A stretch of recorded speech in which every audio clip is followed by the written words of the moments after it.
Amen. Thank you po sa worship team. Ganyan po sa presence ng Lord. Amen. Sa presence ng Lord, walang pangit. Tama. Kasi yung pangit at your own, ano lang yan, standard ng mundo yan. Nang ang Diyos lumikha, wala ko siya nilikhang pangit. He says, nang nag-create siya, sabi niya, and it was good. Nang nilikha niya, langit, yung naglagay siya ng gabi, umaga. Ang sabi niya, it was good. Nang nilikha ang mga hayop at ang mga, puno, halaman. Kahit may, alam niyo sa Bible, may nakalagay doon na beast. Huwag mo tinayin katabi mo, hindi beast yan. Sometimes, nako-convert, cancel. Hindi ho yung beast, sabi nila, best po yan. Kaya ingatan niyo, sabi mo sa katabi mo, you're the best.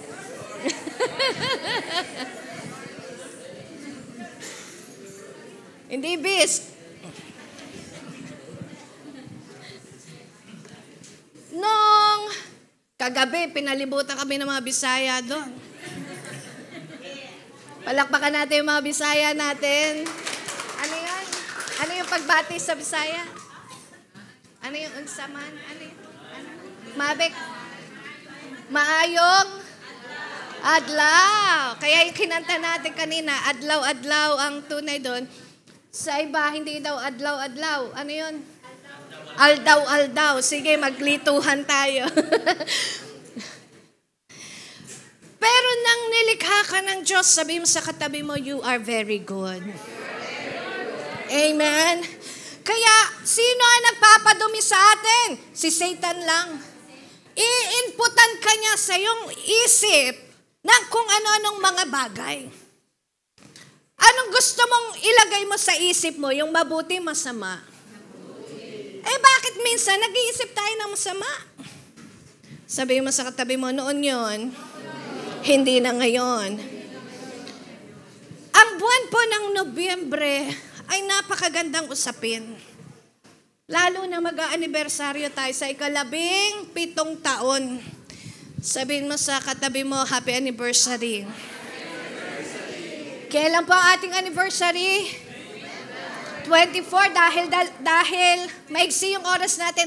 Isa-celebrate natin ng 2 beses.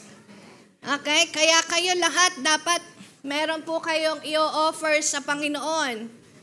Ano yung offer nyo? Yung talent, yung presentation nyo. Kailangan makita namin kayo lahat dito sa harapan. Hindi kami, kundi kay Lord natin ibibigay yun. Amen? Sabi mo sa katabi mo, magpa-practice tayo.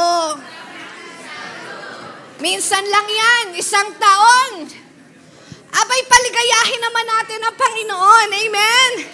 Sabi mo sa katabi mo, paligayahin natin si Lord. Bukod sa mga kantahan, awitan, sayawan, ay kailangan meron din ho tayong invite na kaluluwa kay Lord. Amen? Dahil nandun po talaga yung overjoyed ng Diyos kapag naman tayo ay nagpagamit sa Kanya. So, yung month po ng November, we are reading the Word of the Lord in NET version in Luke 1:35. Ngingiti muna ako ng isa. Okay. Pwede i-flash natin, anak. Sabay-sabay po nating basahin yung Luke 1:35. Teka, sabi ko sabay-sabay tayo na. Una na kayo. Bibilang ako para sabay-sabay. Bibilang po ako mga 1 to 100. Okay? Sige, sabay-sabay tayo. 1, 2, 3. The angel answered, the Holy Spirit will come upon you, and the power of the Most High will overshadow you. So the Holy One to be born will be called the Son of God. Praise God. Amen. Sabi mo sa katabi mo, my Holy Spirit na nag-iingat sa'yo, nagpo-protect sa'yo. Amen? So yan po yung pag-uusapan natin sa loob ng buwan ng November. And our theme is, the power of the Most High will overshadow you. Okay. Let me just give you a 3D. Ang title natin ngayon ay the 3D of Jesus' existence. Number 1 is Jesus' divinity. Okay. Ano ba yung ibig sabihin ng divinity? So ito yung tinatawag na pagka-Diyos ng Panginoong Hesus. Alam niyo po ba na hindi lahat ay naniniwala na si Jesus ay Panginoon, na siya ay Diyos? When you say God, ito yung pinaka-nature niya. Ito siya. Siya yung Diyos, yung walang katulad. Walang kapantay. Walang maikukumpara, siya yung pinaka. Pero may mga tinatawag kasi na small God. Maliit lang. Yung mga nilalagay sa bag.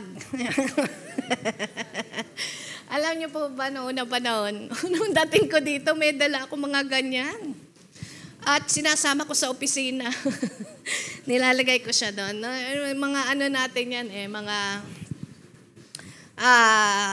blindness na inilagay sa atin ni Satan. But you know, God cannot be compared to anyone. Sabi mo sa katabi mo, walang katulad ang Diyos. And kung maririnig po natin palagi in John 1:1, sige nga po, tingnan natin ang word ni Lord. And the John 1:1 said, nasaan daw? In the beginning was the Word. And the Word was with God. And the Word was God. Yung word po dito ay hindi there is a person here na tinatawag yung Word. Okay? Nasaan daw yung Word? Nasaan si Word? Sa simula, nandoon na siya. Ibig sabihin, wala lumikha sa kanya, nandun eh. Amen. Sabi mo sa katabi mo, nandun na si Lord. Sa simula pa lang. And yung sabing Word ay kasama niya si God. And the Word was God. There are 3 things that has been mentioned. First, Jesus is there in the beginning. Second, because the Word is Jesus, okay? He is the Word that made flesh. He is with God. And third, Jesus is God. Amen? Sa iba po, ang turo, si Jesus. But there is one God. This is the mystery of the Trinity. Don't get me wrong. Ano po, may tatlong Trinity yan. And it's still a mystery that only God can explain. Pagdating, sabi mo sa katabi mo, pagdating mo sa langit, makikita mo yan. Amen. Pero pinararanas sa atin ng Diyos yan, yung Trinity, yung mystery nila na Trinity. Pero if you want to understand it fully by our human mind, because it's a mystery, mahirap i-grasp ng sariling kaisipan. Amen. But there are 3 in 1. Kaya nga ano yung kinanta natin? Praise the Father, praise the Son, and praise the Holy Spirit. They are God. And our God is one. So there is the Father, the Son, and the Holy Spirit, they are one, and they are inseparable. Okay. There is no greater, and even there is no higher. Sa kanila po. The very nature of the Father and the Son and the Holy Spirit are all the same. He is God. So ano ba yung divinity na pinag-uusapan natin about Jesus? Kasi nga, pag tinanong mo yung katabi mo, who is Jesus? Naalala nyo ba nung ayoko nang alalahanin actually yun. Nung nagkaroon ng lockdown, nagkaroon ng testingan ng pananampalataya, di ba? At ang tanong sino ba si Jesus sa'yo? Tanongin mo yung katabi mo, sino si Jesus? Mamaya po sasabihin ko doon sa iba kung sino yung si Jesus. Secret. Okay? Ano ba yung mga pagkatao ano ba yung attributes ng Lord? Number 1, siya po ay, He is a divine nature. Lahat ay merong pinagmulan. Only the Lord ay hindi mo ma-determine because divine ang kanyang pinagmulan. He is also self-existence. Sino dito yung, di ba meron tayong mga tinatawag na yung solo lang, yung gusto palaging, nag-e-exist siya pero solo lang siya. Okay.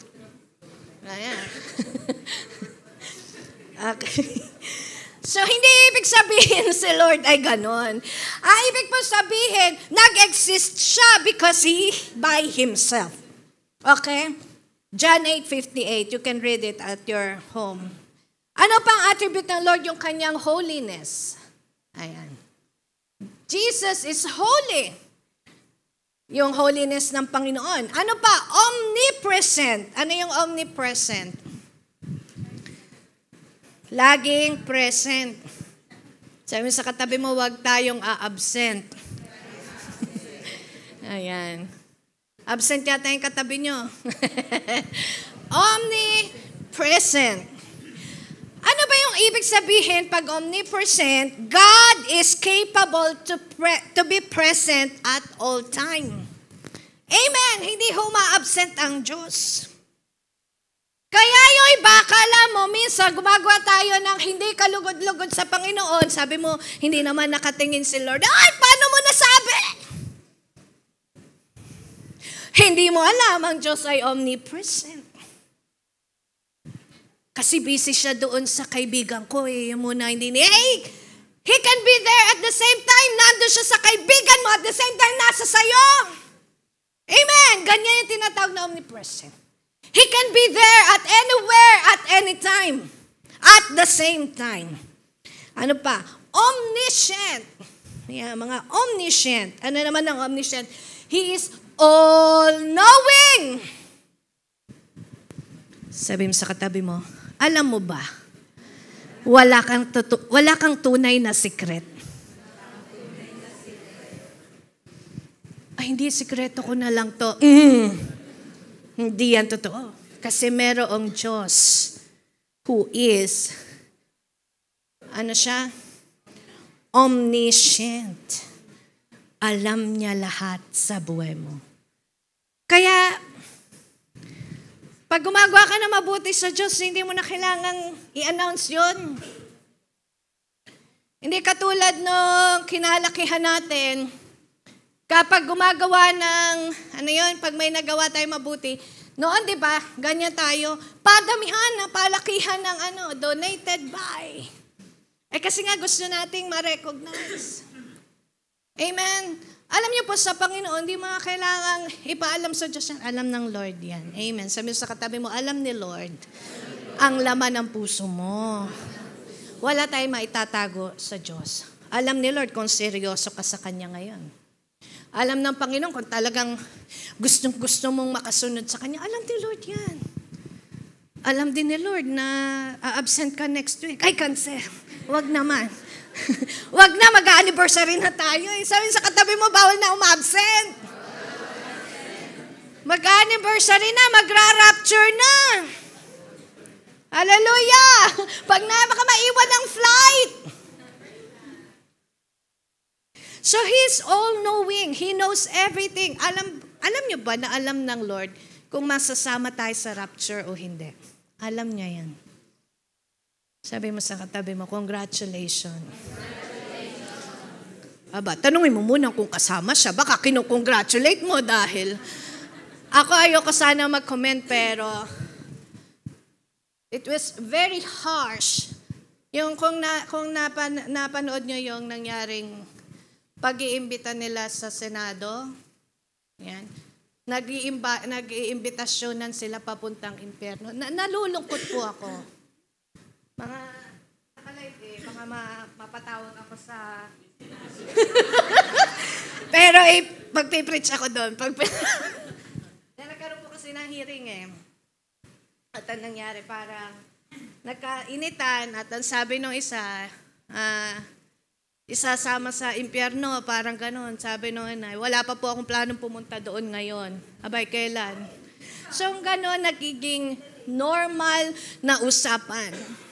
Amen? Na hindi po dapat. Hindi ho siya magandang pag-usapan actually. Kahit na sabi mo mga expression lang. Nakakalungkot po dahil nga, kaya sabi mo sa katabi mo, kaya kailangan tayo ni Lord eh. Sino magsasabi sa kanila na hindi magandang pag-usapan yun? O kaya hindi nga lang tayo makauwi eh. Kung makakauwi lang sana tayo, mapuntahan natin yung mga senador doon. Ang sabi ng Panginoon sa akin, yung ang nandyan lang sa kapitbahay, anak, di mo mapuntahan. Patawarin mo po ako. Pero ako po'y nangangarap. Sabi ko sa kanila kagabi, nag-meeting kami. Pwede na ba akong tumakbong gobernador? Iboto niyo po.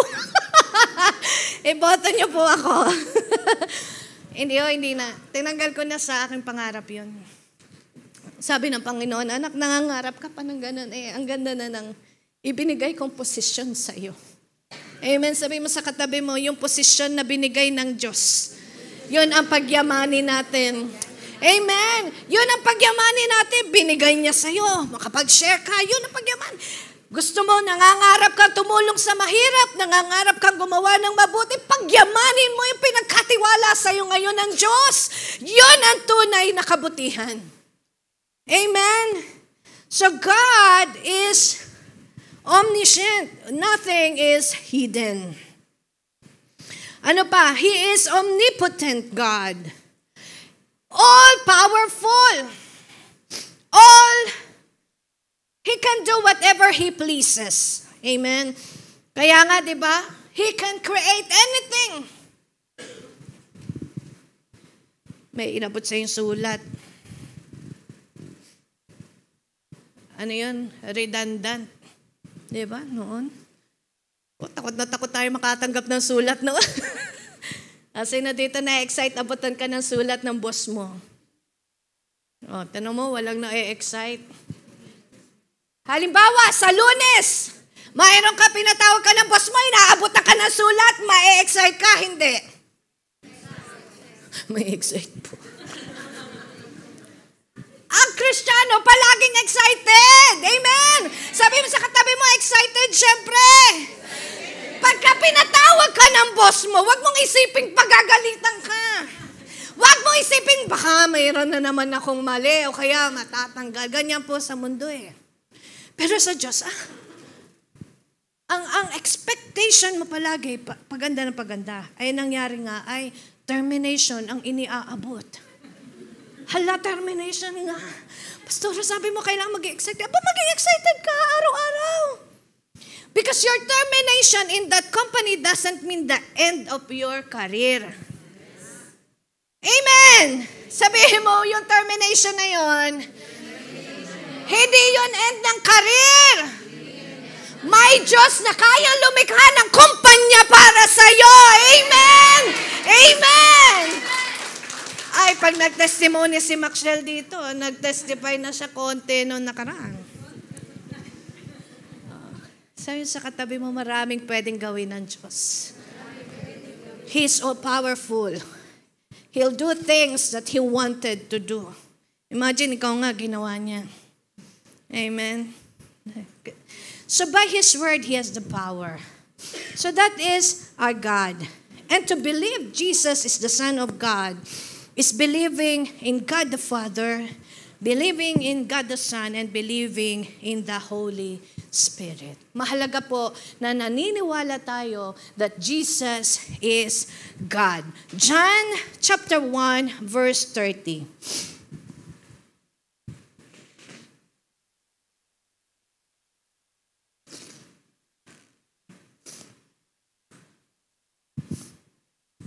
Mamaya na lang yan, anak. So yan po yung nature ng ating Panginoon. Hallelujah. Di ba minsan nakakarinig ka ng mga dialogue. Ang tao maraming dialogue eh. Kaya makakakuha ka ng mga dialogue sa mundo. Yung dialogue sa drama. So totally tanggalin nyo na yung drama sa buhay nyo. Amen? Kahit na K-drama yan, C-drama, F-drama, ang dami mga series. Puro drama. Diba? Sabi nung isang drama, di mo na mababago sa'yo yan, nature mo na yan eh.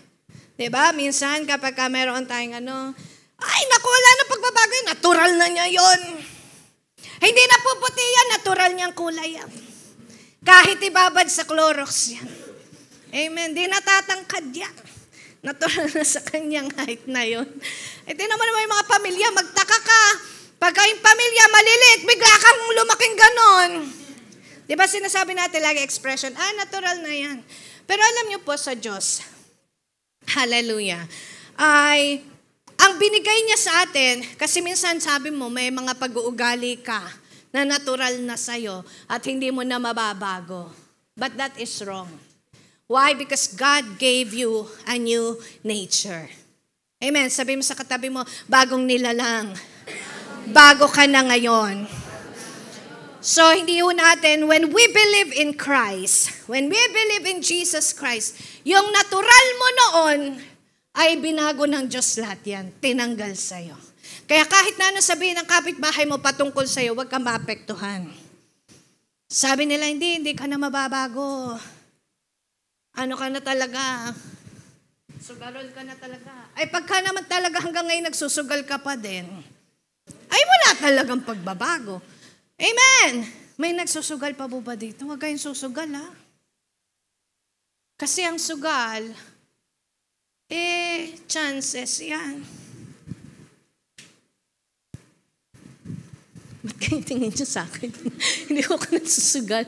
Nagpapataya lang ako ng ending. Nung high school ako, ang galing ko dyan.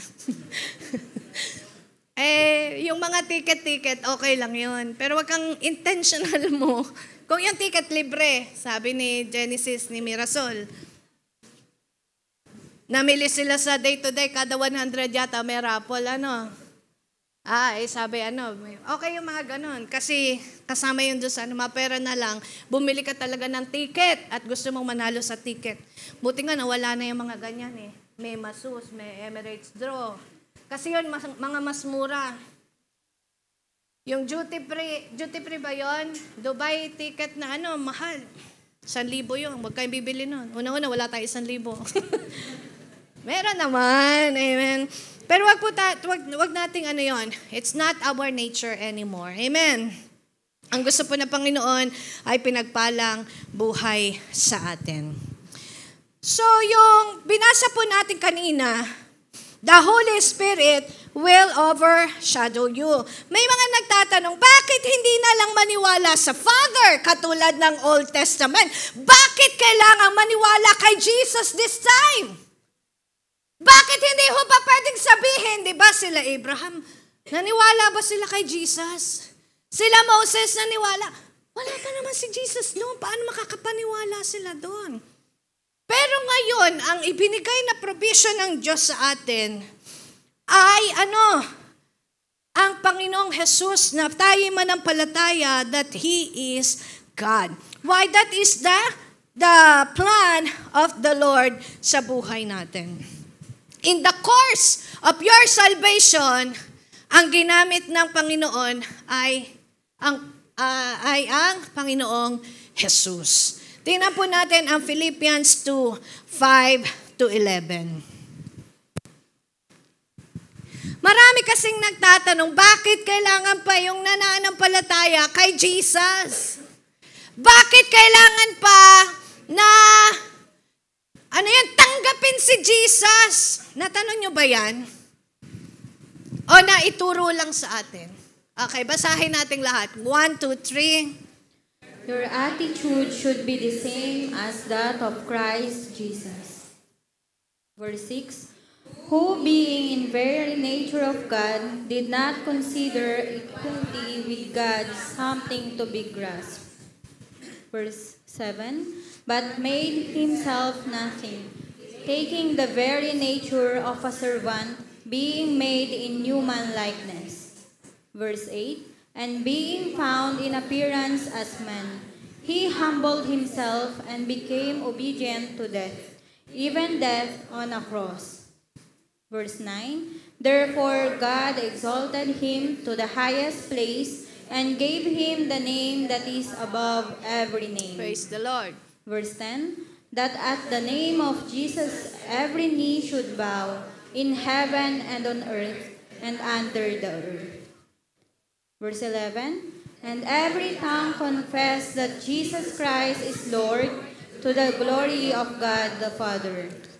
Amen. Alam niyo po, mahalaga ang makarating sa lahat ng tao, malaman nila na si Jesus ay Panginoon or Son of God. Mahalaga po. Bakit? Yan na ang ginawa ng Diyos na solusyon in the course of God's plan of salvation.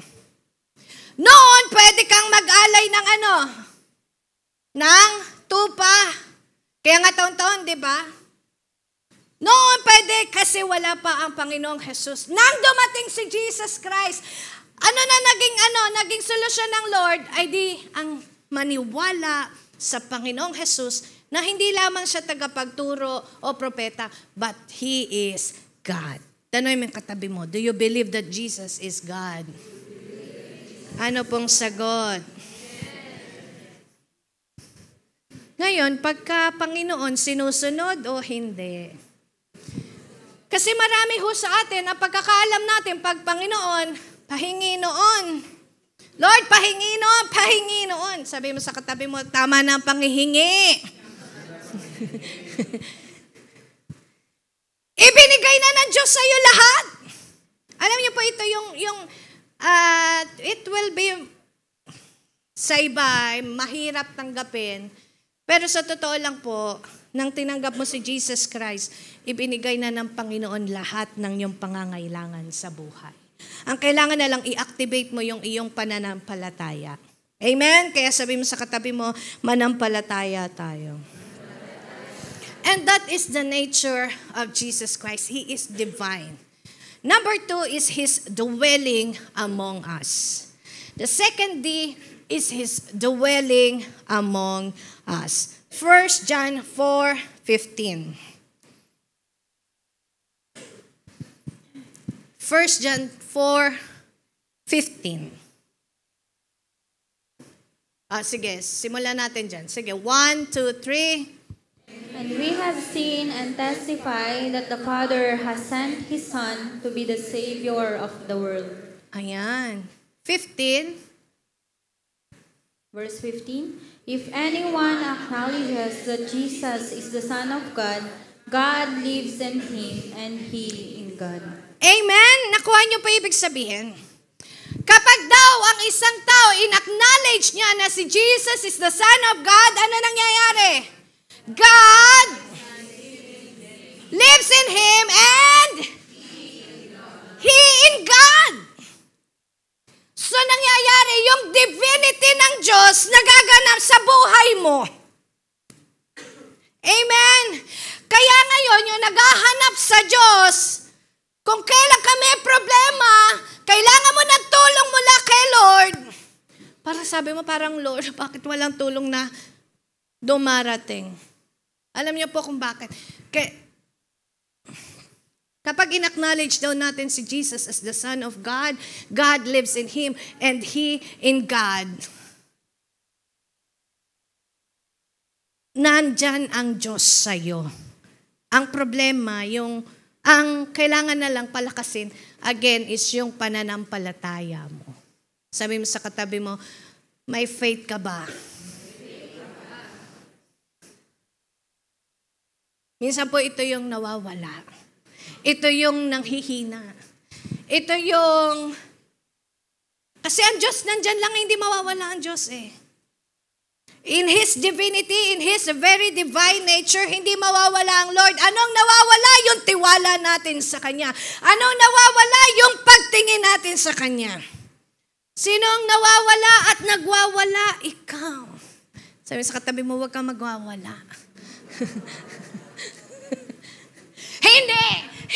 Hindi kailangan. Nagwala ka na. Hindi, saglit. Huwag ka muna magwala. Huwag mo munang sugurin. Bawat problema may solusyon ng Diyos. Ang problema natin, may problema na tayo, nakikipag-away pa tayo, nakikigulo pa tayo. Ang hinahanap mo pa, away o gulo. Tanongin yung katabi mo. Away o gulo. Bakit? Pero kapag nasa sayo ang Panginoong Jesus, hindi ka mararatel eh. Hindi ka matatakot. Kasi alam mo, nasa sayo ang Panginoon eh. Nasa sayo yung all-powerful. Nasa sayo yung almighty. Praise God. At the same time, ikaw nasa sa Kanya. He is in God.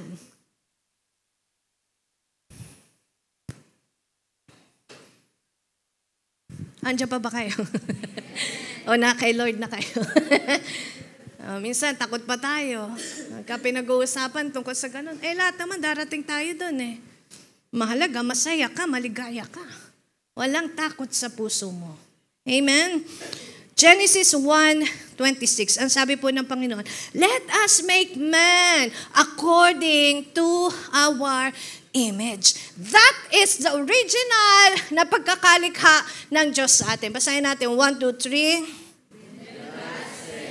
Let us make man in our image, in our likeness, and let them rule over the fish of the sea and the birds of the air, over the livestock, over all the earth, and over all creatures that move along the ground. Ang liwanag po ng Word of God. Ang sabi ng Panginoon, let us make a man according to our image and likeness. Gumawa ang Panginoon na katulad ng kanyang pagkakalikha sa kanya. Subalit, ano po ang nangyari? Itong nilikha na ito, ano nangyari? Ay nagkasala. Kaya ngayon tayo nandito sa mundo. Wala dapat tayo dito eh. Dapat nasa paraiso ka. Dapat nandun tayo sa Garden of Eden cheese. Ano Garden of Magnolia? Garden of Eden. But because of sin and rebellion of men, ano po nangyari? Napalaya sila doon at tayo'y itinapon dito sa mundo. Yung world po is not the earth or lugar. Pag sinabing world, it is a system wherein Satan rules. Wala dapat tayo dito eh. But because of rebellion, nagkaroon ng paghahari ngayon si Satanas. Nagkaroon siya ng chance sa buhay mong maghari. I hope you'll get it. Pag sinabi po na world is a system ng pamumuhay kung saan si Satan yung nagro-rule. Kasi dapat nga wala tayo dito eh. Dapat, di ba, nasaan tayo? Sa piling tayo ng Panginoon. At yun ay separated from the presence of God. But because of sin and rebellion, ano ba nangyari dito? Tingnan nga muna natin. Genesis 2, verse 8 and 9.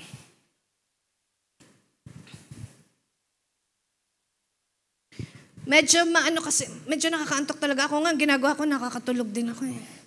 Kasi, hindi ho ito, hindi kasi ito yung patawa. I'm telling you, this kind of teaching is not something to be laughed off or something na pagtawanan. Minsan pwede naman di muna tayo tumawa eh, basta sa salita ng Diyos. Huwag ka lang matulog, huwag niyo makatulugan. Magkape kayo doon sa labas mamaya. Okay, basahin po natin, 1, 2, 3. Now the Lord God had planted a garden in the east, in Eden, and there He put the man He had formed. Gusto ko po kasing maintindihan niyo kung bakit kinakailangan na mananampalataya tayo kay Jesus as the Son of God. And Son of God doesn't mean na yung Ama sa langit nanganak.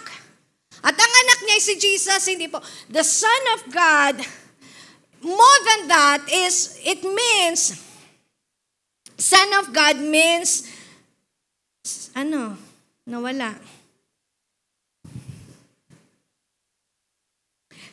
Is God that was made flesh. Ayan, yan pala yung ibig sabihin ng Son of God. God in the human flesh. O, mamaya explain ko. Kaya gusto ko muna makita nyo to. Now the Lord God planted in the east in Eden, and there He put the man He had formed. Next verse. Ginawa ng Diyos lahat ng puno, grow out of the ground, trees that were pleasing to the eye and good for food. Mukhang lechon. Pleasing to your eyes. Tapos sabi mo, parang nakikita mo, parang ang sarap-sarap na niya. Amen. Kapag fasting po, puro pagkain talaga yung Mag-i-scroll ako kanina umaga, sabi ko, ala, nagugutom tuloy ako. Bakit pag fasting, So in the middle of the garden were the tree of life and the tree of the knowledge of good and evil. Kaya marami nagtatanong, bakit kasi meron pang puno doon ng pinagbunga ang kasalanan? Bakit ba kasi pwede naman tree of life na lang? Lord, bakit ginawa mo pa yung tree of knowledge of good and evil? Sana hindi kami napalayas doon. Sinisi mo pa si Lord. Marunong pa tayo talaga sa Diyos. Pero ganyan po ang mga tao Instead na intindihin na lang yung sinasabi ng Panginoon, salita ng Diyos, lagi niyang ipinupush yung katwiran niya. Okay, tingnan natin ano po ang nangyari. And that's the rebellion, where it happened. In Genesis 2:15 to 18. Anong utos? Huwag kainin. Kainin mo na lahat, sabi. Mapera lang yung puno na namumunga ng good and evil. Huwag yun. Lahat available sa buffet. Huwag lang itong dessert. Paborito mo pa naman ang buko pandan. Genesis 2:15. The Lord God took the man and put him in the Garden of Eden to work it and take care of it. Next verse. And the Lord commanded the man, you are free to eat. Yan na nga, from any tree in the garden. Next verse. But you must not eat from the tree of the knowledge of good and evil. Ano mangyayari? For when you eat, you will surely die. Anong sabi ng 18? The Lord God said,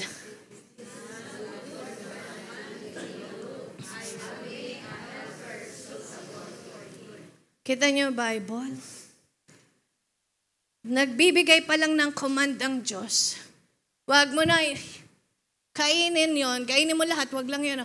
Naiisip agad ng Panginoon yung kalagayan ni Adan. Kaya sabi mo sa katabi mo, alam mo ba, nakikita ng Diyos ang kalagayan mo ngayon. At naiisip ng Diyos yung kalagayan mo na yan. Si Adan nga naisip niya Nandun na lahat So anong ginawa niya? Naisip niya, nakita niya na malungkot siya. Sige, gagawa ako ng helper suitable for him. Next verse. So Genesis 2:20 to 22. Nilalaktawan ko po yung ibang verse. But before this, alam niyo ba na the Lord God formed yung mga hayop, halaman, wala pa si Eva. Binigay ng Diyos kay Adan. Akala niya yun ang magpapaligaya kay Adan. Pero nakita niya, hindi pala aso, hindi pusa. May aso ba nun? Hindi pala ang suitable para sa kanya. Kaya anong ginawa niya? Nung pinangalanan na ni Adan lahat, the birds of the air, all the beasts of the field, but for Adam, ano nakita? No suitable helper was found. Hindi nakakita kahit kabayo, hindi naging suitable helper kay Adan. So anong ginawa ng Diyos? Next verse. So the Lord God caused the man to fall into deep sleep, and while he was sleeping, tinanggal yung kanyang ribs and close up that is close up with his flesh. And 22. Then the Lord God made a woman from the rib he had taken out of the man. At ibinigay kay Adan, kasama mo. Sabi, akala ng Lord. Alam ba ng Lord na sa tingin mo, alam ba ni Lord na magkakamali siya doon? Kaya namiss kita isang linggo eh. He's all-knowing. He knows it.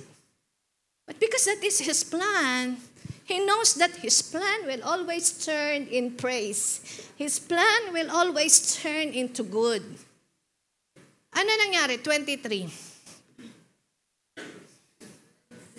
1, 2, 3. The man said, "This is now bone of my bones and flesh of my flesh. She shall be called woman, for she was taken out of man." Next verse. For this reason, a man will leave his father and mother and be united to his wife, and they will become one flesh. Ayan. Kaya lang alam nyo po, ano pa uling nangyari? Si Eva ang naging dahilan ng rebellion nila, na mapalaya sila doon sa ano. Hindi lang si Eva may kasalanan, si Adan din. Hindi siya tumayo sa instruction ng Lord. Ano nangyari kay Eva? Nagkaroon siya ng disobedience, nagkaroon pa sila ng rebellion. Dahil may instruction ang Panginoon, dinisobey nila, at the same time, gumawa pa sila ng hindi kalugod-lugod sa Diyos. And yun po ang dahilan, kaya tayo nandito. Hope tayo nagkakaintindihan. Hindi mo na mababago yun. Ang Diyos ang gumawa niya. Hindi, makikipaglaban ako sa Lord. Dapat di na lang niya ginawa yun. Wow, the best ka. The best tayo. Kaya alam niyo ba yung kwento ng puno ng ubas at watermelon? Oh, di niyo alam yun. And that's the reason why we are in this world. Pero alam niyo, ito yung truth. Ayaw ng Diyos mawalay sa atin. You are precious sa Kanya. Sobra kang mahal ng Diyos. Totoo po yun. Ako pagka naiisip ko yung pag-ibig ng Diyos, ako laging naiiyak. Kasi wala nang makapagmamahal sa iyo hindi dahil wala nagmamahal sa akin, ha? Ibang usapin po yun. Pero parang nakakaiyak nga yun. Ano, Mabek? Pero pagka naisip mo talaga yung pag-ibig ng Diyos, bilang siya Diyos, tapos tayo bilang tao, tao na nagkasala, tao na nasa maruming mundo, makikita mo talaga yung yung pag-ibig niya. Amen? And dahil po siya'y holy, nakita nyo naman, yung kanyang divine nature, hindi siya pwedeng pumunta dito na siya ay Diyos. Una-una, pag pumunta siya dito na siya ay Diyos, sunog tayo lahat. At ayaw niya magpe-perish tayo. Because of His glory, He cannot contain sin. Because of God's holiness, hindi siya maka-penetrate sa kasalanan. Hindi sa makasalanan, kundi sa kasalanan. Hindi nga siya makatingin sa kasalanan eh. Kaya nga si Jesus, di ba, sabi niya nun, God the Father, God the Son, and God the Holy Spirit, they are all inseparable, but only in one instance.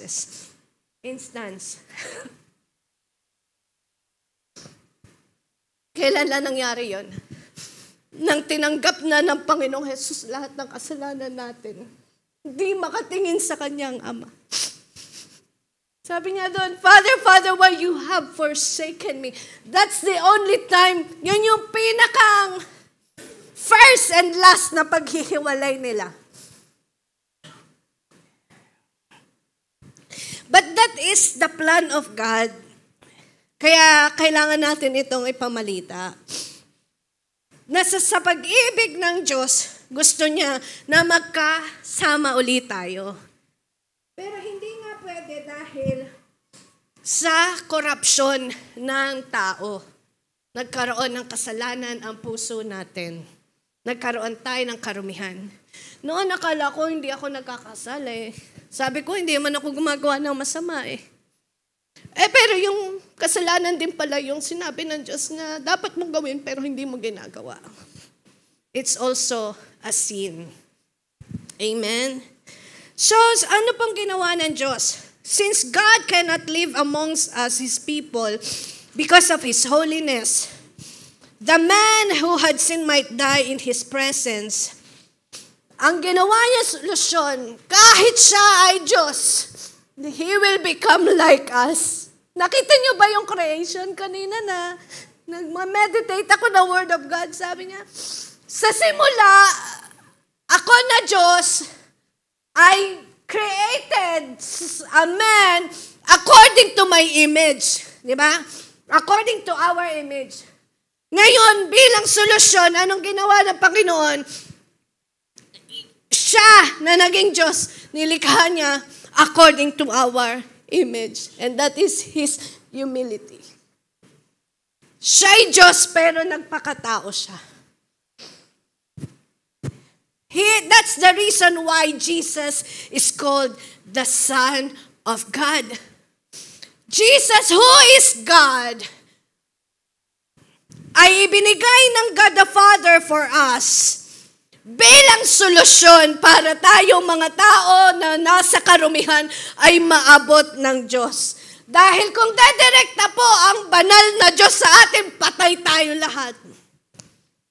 Anyway, yun talaga ang ating sitwasyon. Di lang tanggapin ng iba. But that's the reality, that's the truth. Kaya the Word of God takes seriousness. Ito, hindi ito drama. Ako naiiyak lang talaga ako pag naiisip ko ang pag-ibig ng Diyos sa atin. Dahil napakarami pang tao na minahal din ng Panginoon. Amen? So yung solution ng Lord is to become like us. Ganon naman ang ginawa niyang solusyon. His creation is meant to become like us. But because of sin, what He did is Him, as being God, become like us. Therefore, maabot niya tayo. Pero hindi yung ibig sabihin, nang dumating dito, Son of God doesn't mean literally that the Father born Jesus Christ. How Jesus was born is not by the father or by mother. Tama po ba? Kahit po si Mary, ginamit lang ng Panginoon. But the truth that Jesus is born is because of the power of the Holy Spirit.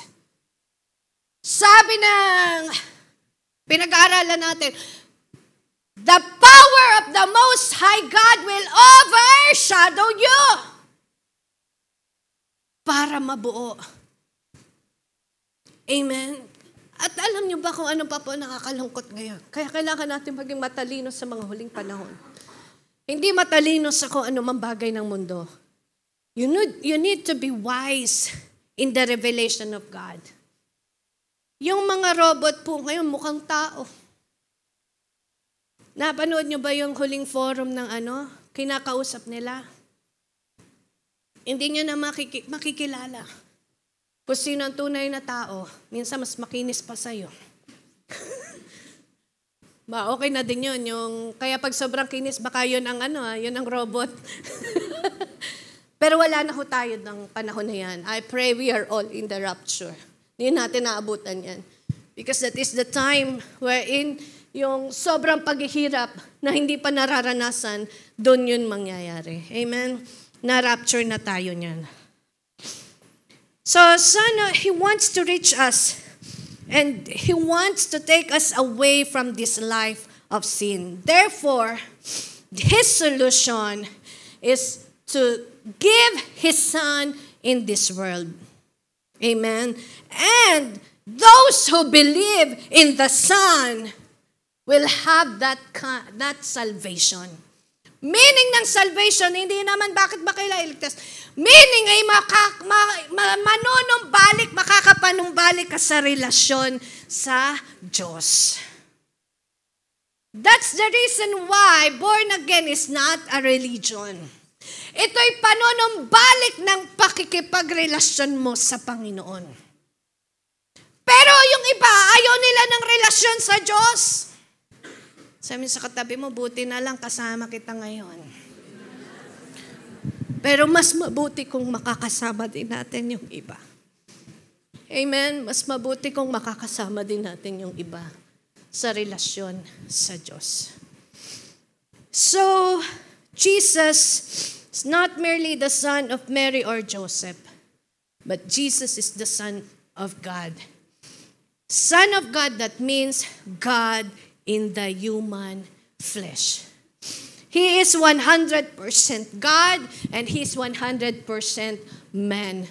So that He will be able to reach us. So that He will be able to accompany us in the course and plan of the salvation. Therefore, you must also remember the reason why we need to believe that Jesus is the Son of God is because yung binasa natin kanina in 1 John 14, 1 John 4:14 to 15, who believe that Jesus is the Son of God, He will be saved, He will be with God, He is in God, and God is in Him. Yan po ang dahilan. Yan po ang dahilan. Kasi hanggat wala tayo sa Panginoong Jesus, ang nagro-rule sa atin, walang iba kundi yung mundo. Yung mundo na nandito. That one day will be judged. Amen? Amen. Praise God. Naintindihan po ba natin? That's the meaning of salvation. Hindi dahil tayo ay makasalanan, ililigtas ka sa kasalanan, hindi po. The meaning of God's salvation is His plan because of His love for you and for me. Dahil sa pag-ibig ng Diyos, kaya meron siyang plinanong pagliligtas. And last, number 3, is His deity. His kind. Anong klase siya na Diyos? So no one can understand, no one can interpret what kind of God He is. But the word of the Lord will tell you. The Bible will explain you ng pagkaunawa mo sa Panginoon. Ang problema, yung iba, ayaw ng salita ng Diyos. Mas gusto nila mahabang oras sa labas. Pag nasa church, inip na inip.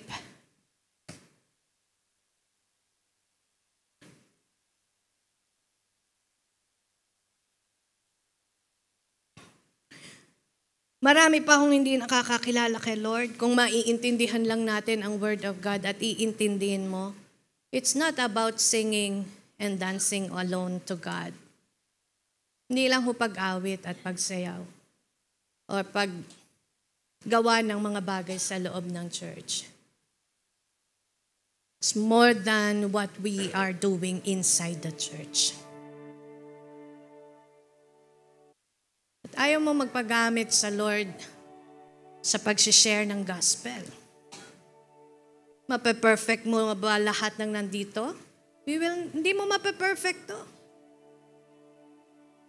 Pero yung pag-share natin kay Jesus Christ, who He is, diyan tunay na tumitingin ang Diyos sa puso ng tao.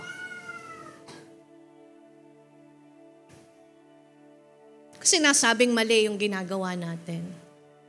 Pero baka iba pa rin yung perspective mo hanggang ngayon. Yung pumupunta ka lang, tapos uuwi ka. Doesn't mean na yun yung tunay na pag-church. Hindi po.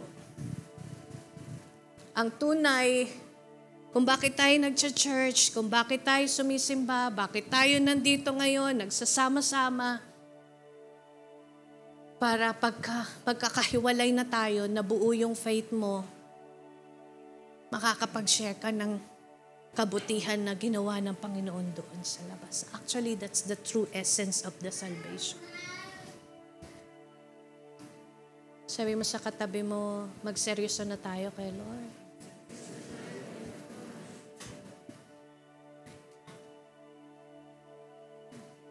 Hindi mo pwedeng itago ang tunay na nararamdaman mo sa Diyos. Yung tunay na ginagawa mo dito sa loob or labas. Or kapag lalo na pag ikaw ay mag-isa.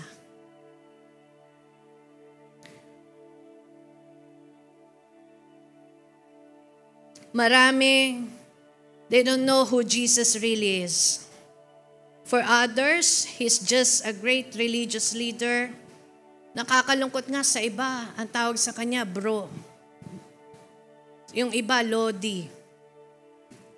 Hindi kasi nila naiintindihan. So wag na tayo